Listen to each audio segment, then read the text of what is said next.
আওয়ামী লীগের প্রতি নমনীয় আচরণ করেছে যিনি এই কথা বলেছেন তার কাছে আপনার জিজ্ঞেস করা উচিত উনি কথাটা কেন বলেছেন।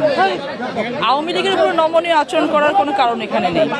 বর্তমান সরকার এবং যখন তারা সরকারে ছিল না, এই দল যে পরিমাণ অত্যাচারিত আওয়ামী লীগের দ্বারা হয়েছে এবং এই আওয়ামী লীগের কাছ থেকে দেশকে উদ্ধার করার জন্য যে ত্যাগ স্বীকার দল করেছে, সেখানে আওয়ামী লীগের উপরে নমনীয় হওয়ার কোনো কারণ এখানে নেই।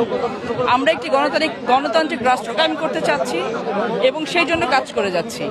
সেক্ষেত্রে আমাদের যা যা করণীয়, এয়ারপোর্টের সিকিউরিটির কথা বলছেন, রেগুলার সিকিউরিটি, এখানে তেমন কোনো কাহিনী লুকিয়ে নাই যেটার জন্য এটা স্টেটমেন্ট করতে হবে।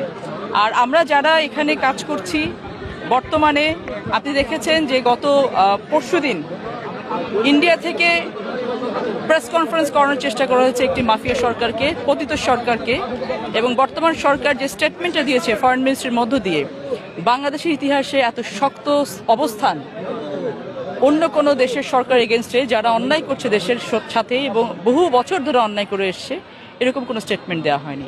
সেক্ষেত্রে এই ধরনের কোনো প্রশ্নই ওঠে না। পদ্মার চরে বেশ কিছু ঘটনা ঘটে, পুরোটাই ঘটে হচ্ছে আপনার ওই চরকে কেন্দ্র করে।